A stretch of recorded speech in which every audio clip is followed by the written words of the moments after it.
ನಮಸ್ಕಾರ ಸ್ನೇಹಿತರೆ.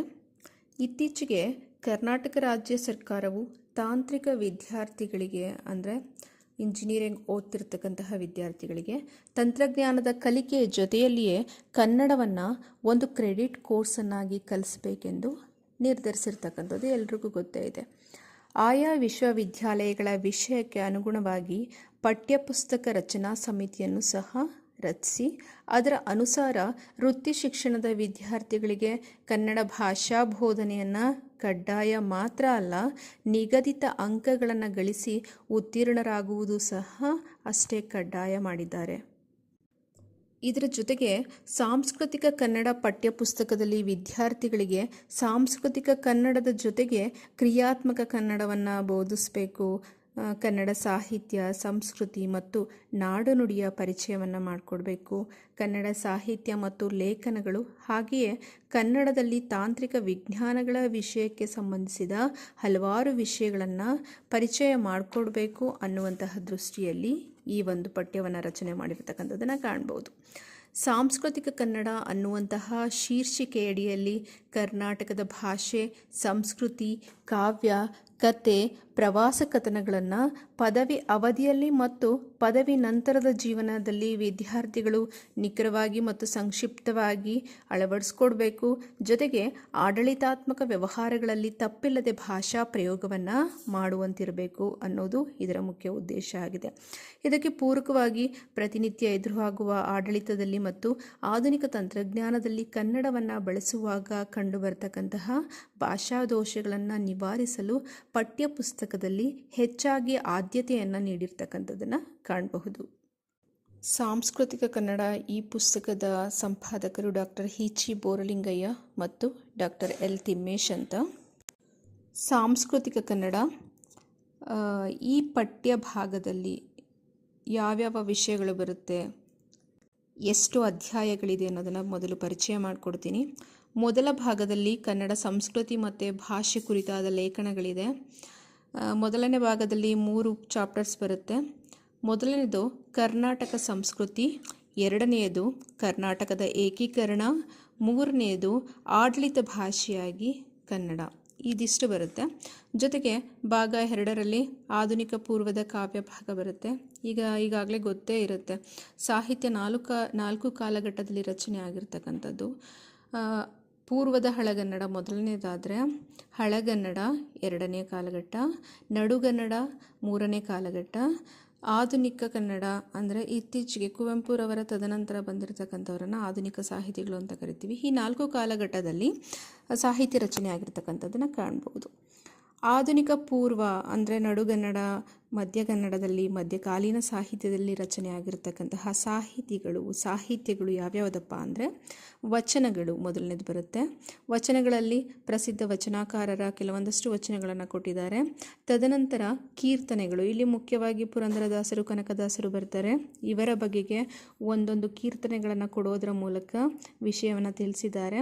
ಇದರ ನಂತರ ತತ್ವಪದಗಳು, ಶಿಶುನಾಳ ಶರೀಫರ 1000 ಕೊಡಗಳ ಸುಟ್ಟು ಅನ್ನುವಂತಹ ತತ್ವಪದವನ್ನು ಕೊಟ್ಟಿರ್ತಕ್ಕಂಥದ್ದನ್ನು ಕಾಣಬಹುದು. ಭಾಗ 3ರಲ್ಲಿ ಆಧುನಿಕ ಕಾವ್ಯ ಭಾಗ. ಇದರಲ್ಲಿ DVಜಿಯವರ ಮಂಕುತಿಮ್ಮನ ಕಗ್ಗದಿಂದ ಅದು ಬೃಹದಾಕಾರವಾಗಿರ್ತಕ್ಕಂಥದ್ದು. ಇಲ್ಲಿ ಕೆಲವು ಭಾಗಗಳನ್ನು ಕೊಟ್ಟಿರ್ತಕ್ಕಂಥದ್ದನ್ನು ಕಾಣಬಹುದು. ಅದೇ ರೀತಿ ದ.ರಾ ಬೇಂದ್ರೆಯವರ ಕುರುಡು ಕಾಂಚನ, ತದನಂತರ ಕುವೆಂಪುರವರ ಹೊಸಬಾಳಿನ ಗೀತೆ ಅನ್ನುವಂತಹ ಒಂದು ಕಾವ್ಯವನ್ನು ಕೊಟ್ಟಿರ್ತಕ್ಕಂಥದ್ದನ್ನು ಕಾಣಬಹುದು. ಭಾಗ 4ರಲ್ಲಿ ತಾಂತ್ರಿಕ ವ್ಯಕ್ತಿಗಳ ಪರಿಚಯ ಅಂದರೆ ಇಂಜಿನಿಯರಿಂಗ್ ಫೀಲ್ಡ್ಗೆ ಸಂಬಂಧಿಸಿದಂತಹ ಹೆಸರಾಂತ ವ್ಯಕ್ತಿಯಾಗಿರ್ತಕ್ಕಂತಹ ಡಾಕ್ಟರ್ ಸರ್ ಎಂ ವಿಶ್ವೇಶ್ವರಯ್ಯನವರ ವ್ಯಕ್ತಿ ಜೀವನದ ಬಗೆಗೆ ತಿಳಿಸಿದ್ದಾರೆ. ಇದರ ಜೊತೆಗೆ ಐತಿಹ್ಯ ಅಂದರೆ ವಿಶ್ವೇಶ್ವರಯ್ಯನವರ ಬಗೆಗೆ ಜನರು ಕೆಲವೊಂದು ಊಹಾಪೋಹ ವಿಷಯಗಳನ್ನು ಇಟ್ಕೊಂಡಿದ್ದಾರೆ. ಆ ವಿಷಯಗಳಿಗೆ ಕ್ಲಾರಿಫೈ ಮಾಡ್ತಕ್ಕಂತಹ ಅಂದರೆ ಉತ್ತರ ಕೊಡ್ತಕ್ಕಂತಹ ಕೆಲಸವನ್ನು ಈ ಒಂದು ಅಧ್ಯಾಯದಲ್ಲಿ ಮಾಡಿರ್ತಕ್ಕಂಥದ್ದನ್ನು ಕಾಣ್ಬೋದು. ವಿಶ್ವೇಶ್ವರಯ್ಯನವರ ಬಗೆಗೆ ಕೇವಲ ಒಂದು ಅಧ್ಯಾಯದಲ್ಲಿ ಹೇಳಲಿಕ್ಕೆ ಸಾಧ್ಯ ಇಲ್ಲ. ಆದರೂ ಕೆಲವೊಬ್ಬರು ಜನರು ವಿಶ್ವೇಶ್ವರಯ್ಯನವರ ವ್ಯಕ್ತಿತ್ವದ ಬಗೆಗೆ ಕೆಲವೊಂದು ಟೀಕೆಗಳನ್ನು ವ್ಯಕ್ತಪಡಿಸಿದ್ದಾರೆ. ಅಂತಹ ಟೀಕೆಗಳನ್ನು ಹೋಗಲಾಡಿಸ್ತಕ್ಕಂತಹ ಪ್ರಯತ್ನವನ್ನು ಎನ್ ಮೂರ್ತಿರಾವ್ರವರು ಈ ಅಧ್ಯಾಯದ ಮೂಲಕ ಮಾಡಿದ್ದಾರೆ. ತದನಂತರ ಕರಕುಶಲ ಕಲೆಗಳು ಮತ್ತು ಪರಂಪರೆಯ ವಿಜ್ಞಾನ, ಅಂದರೆ ಹ್ಯಾಂಡ್ ಕ್ರಾಫ್ಟ್ ಅಂತ ಕೇಳೇ ಇರ್ತೀವಿ. ಈಗ ಯಾವ ಪರಿಸ್ಥಿತಿಯಲ್ಲಿದೆ, ಏನೆಲ್ಲ ಸಮಸ್ಯೆಗಳಿದೆ, ಈ ಒಂದು ವಿಷಯವನ್ನು ಕುರಿತು ಕರಿಗೌಡ ಬೀಚನಹಳ್ಳಿ ಅವರು ಈ ಅಧ್ಯಾಯದಲ್ಲಿ ತಿಳಿಸ್ಕೊಟ್ಟಿದ್ದಾರೆ. ತದನಂತರ ಭಾಗ 5ರಲ್ಲಿ ಸಾಂಸ್ಕೃತಿಕ ಜನಪದ ಕಥೆ ಮತ್ತು ಪ್ರವಾಸ ಕಥನ. ಯುಗಾದಿ ಅಂತಕ್ಕಂತಹ ಜನಪದ ಕಥೆಯಲ್ಲಿ ಒಬ್ಬ ಇಂಜಿನಿಯರಿಂಗ್ ಮಾಡಿರ್ತಕ್ಕಂತಹ ಸ್ಟೂಡೆಂಟ್ ಜೊತೆಗೆ ಉದ್ಯೋಗಿಯೂ ಸಹ ಆಗಿದ್ದಾನೆ. ಈ ಕಥೆಯಲ್ಲಿ 2 ತಲೆಮಾರುಗಳ ನಡುವೆ ಇರತಕ್ಕಂತಹ ಅಂತರ, ಜೊತೆಗೆ ಹಿರಿಯ ತಲೆಮಾರಿನವರು ಈಗಿನ ಜನ್ರೇಷನ್ಗೆ ಹೊಂದಿಕೊಳ್ಬೇಕಾದ್ರೆ ಹೇಗೆ ಕಷ್ಟ ಆಗುತ್ತೆ, ಇದರೊಟ್ಟಿಗೆ ಎಲ್ಲವೂ ಸಹ ಎಲ್ಲ ಸಮಯಕ್ಕೆ ಉಪಯೋಗಕ್ಕೆ ಬರೋದಿಲ್ಲ, ದುಡ್ಡೇ ಎಲ್ಲ ಅಲ್ಲ ಅನ್ನುವಂತಹ ವಿವರಣೆಯನ್ನು ಇಲ್ಲಿ ಜನಪದ ಕಥೆಯಲ್ಲಿ ಕೊಟ್ಟಿರ್ತಕ್ಕಂಥದ್ದನ್ನು ಕಾಣ್ಬೋದು. ಸಾಮಾನ್ಯವಾಗಿ ಜನಪದ ಕಥೆ ಅಂದ್ರೇ ಅಲ್ಲಿ ಏನೋ ಒಂದು ಮೆಸೇಜನ್ನು ಹೇಳಿರ್ತಾರೆ, ತಿಳುವಳಿಕೆಯ ಮಾತುಗಳನ್ನು ಹೇಳಿರ್ತಾರೆ. ಆ ಒಂದು ಜನಪದ ಕಥೆಯನ್ನು, ಯುಗಾದಿ ಕಥೆಯನ್ನು ಇಲ್ಲಿ ಕೊಟ್ಟಿದ್ದಾರೆ. ತದನಂತರ ಮೆಗಾನೆ ಅನ್ನುವಂತಹ ಗಿರಿಜನ ಪರ್ವತ, ಇದು ಒಂದು ಪ್ರವಾಸಿ ಕಥನವಾಗಿದೆ. ಸ್ವತಃ ಈ ಪುಸ್ತಕದ ಸಂಪಾದಕರಾಗಿರ್ತಕ್ಕಂತಹ ಈಚಿ ಬೋರಲಿಂಗಯ್ಯನವರು ಇದರ ಬಗೆಗೆ ವಿವರಣೆಯನ್ನು ಕೊಟ್ಟಿದ್ದಾರೆ. ಸ್ವತಃ ತಾವೇ ಪ್ರವಾಸವನ್ನು ಮೆಗಾನೆ ಪರ್ವತಕ್ಕೆ ಕೈಗೊಂಡಾಗ ಏನೆಲ್ಲ ಆಯಿತು ಅನ್ನುವಂತಹ ವಿವರಣೆಯನ್ನು ಪೂರ್ತಿಯಾಗಿ ಕೊಟ್ಟಿದ್ದಾರೆ. ಜೊತೆಗೆ ಮೆಗಾನೆ ಅನ್ನುವಂತಹ ಪರ್ವತದಲ್ಲಿರ್ತಕ್ಕಂತಹ ಜನತೆಯ ಎಲ್ಲ ವಿಷಯಗಳನ್ನು ಸಹ ಈ ಪ್ರವಾಸಿ ಕಥನದಲ್ಲಿ ಕೊಟ್ಟಿರ್ತಕ್ಕಂಥದ್ದನ್ನು ಕಾಣಬಹುದು. ಇದಿಷ್ಟು ಸಾಂಸ್ಕೃತಿಕ ಕನ್ನಡ ಅನ್ನುವಂತಹ ಪಠ್ಯದಲ್ಲಿ ಎಷ್ಟು ಚಾಪ್ಟರ್ಸ್ ಇದೆ, ಏನೆಲ್ಲ ವಿಷಯವನ್ನು ಒಳಗೊಂಡಿದೆ ಅನ್ನೋದರ ವಿವರಣೆ. ಈ ಪಠ್ಯಪುಸ್ತಕದ ಮೇಲ್ಪುಟವನ್ನು ತೋರಿಸ್ತೀನಿ. ಸಾಂಸ್ಕೃತಿಕ ಕನ್ನಡ ಇದು ಈ ವರ್ಷ ಬಂದಿರತಕ್ಕಂಥದ್ದು. ಮತ್ತು ಇದರಲ್ಲೂ ಸಹ ಸೇಮ್ ಸಿಲೆಬಸ್ಸೇ ಇದೆ. ಸೊ ಈ 2ರಲ್ಲಿ ಯಾವ್ದು ಸಿಕ್ಕಿದ್ರೂ ತೊಗೊಳ್ಳಿ, ಯಾಕಂದರೆ ಇದು ಲಿಮಿಟೆಡ್ ಟೆಕ್ಸ್ಟ್ ಬುಕ್ ಆಗಿದೆ. ನಾನು ತಗೊಳ್ಳುವಂತಹ ಸಂದರ್ಭದಲ್ಲಿ ಟೆಕ್ಸ್ಟ್ ಬುಕ್ಕೇ ಸಿಗ್ತಿರಲಿಲ್ಲ, ಆದ ಕಾರಣ ನಾನು ಇದನ್ನು ತೊಗೊಂಡಿದ್ದೆ. ಈ ವರ್ಷ ಮತ್ತೊಂದು ಮುಖಪುಟದೊಡನೆ ಸಾಂಸ್ಕೃತಿಕ ಕನ್ನಡ ಅನ್ನುವಂತಹ ಒಂದು ಪುಸ್ತಕವನ್ನು ಬಿಡುಗಡೆ ಮಾಡಿದ್ದಾರೆ. ಸೊ ಇವೆರಡರಲ್ಲಿ ಯಾವುದು ಸಿಕ್ಕಿದ್ರೂ ತಗೊಳ್ಳಿ, 2ರಲ್ಲೂ ವಿಷಯ ಇರುತ್ತೆ, ವಿಷಯ ವ್ಯಾಪ್ತಿ ಇರುತ್ತೆ.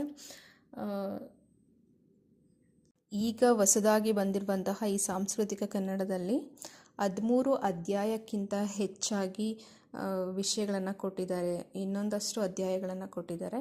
ಆದರೆ VTUನಲ್ಲಿ ನಿಮಗೆ ಕೇವಲ 13 ಚಾಪ್ಟರ್ನ ಅಷ್ಟೇ ನಿಗದಿ ಮಾಡಿದ್ದಾರೆ. ಅದಕ್ಕೋಸ್ಕರ ಇಲ್ಲಿ ಮೆನ್ಷನ್ ಮಾಡಿದ್ದೀನಿ. ಈ ಒಂದು ಪೇಜ್ ನೋಡ್ಕೊಳ್ಳಿ, ಇಲ್ಲಿ ಏನು ಅಧ್ಯಾಯಗಳಿದೆ, ಎಕ್ಸಾಮ್ ಹಿತದೃಷ್ಟಿಯಿಂದ ಈ ಅಧ್ಯಾಯಗಳನ್ನು ಓದ್ಕೊಳ್ಳಿ. ಪುಸ್ತಕದ ಕೊನೆಯಲ್ಲಿ ನಿಮಗೆ ಮಲ್ಟಿಪಲ್ ಚಾಯ್ಸ್ ಆನ್ಸರ್ ಸಿಗುತ್ತೆ, ಅದನ್ನು ಸಹ ಓದಬಹುದು. ಆ ಮಲ್ಟಿಪಲ್ ಚಾಯ್ಸ್ ಆನ್ಸರ್ ನಿಮಗೆ ಈಗ ಬಿಡುಗಡೆಯಾಗಿರ್ತಕ್ಕಂತಹ ಸಾಂಸ್ಕೃತಿಕ ಕನ್ನಡ ಪುಸ್ತಕದಲ್ಲಿ ಇದರಲ್ಲಿ ಸಿಗಲ್ಲ. ಆದರೆ ಸಾಂಸ್ಕೃತಿಕ ಕನ್ನಡ ಈ 4 ವರ್ಷದ ಹಿಂದೆ ಬಿಡುಗಡೆಯಾಗಿರ್ತಕ್ಕಂತಹ ಪುಸ್ತಕದ ಹಿಂಭಾಗದಲ್ಲಿ ಇದೆ. ಸಾಧ್ಯವಾದಷ್ಟು ನೀವು ಈ ಪುಸ್ತಕವನ್ನು ಹುಡುಕಿ ತಗೊಳ್ಳಿ, ಆನ್ಸರ್ ಡೈರೆಕ್ಟಾಗಿ ಸಿಗುತ್ತೆ.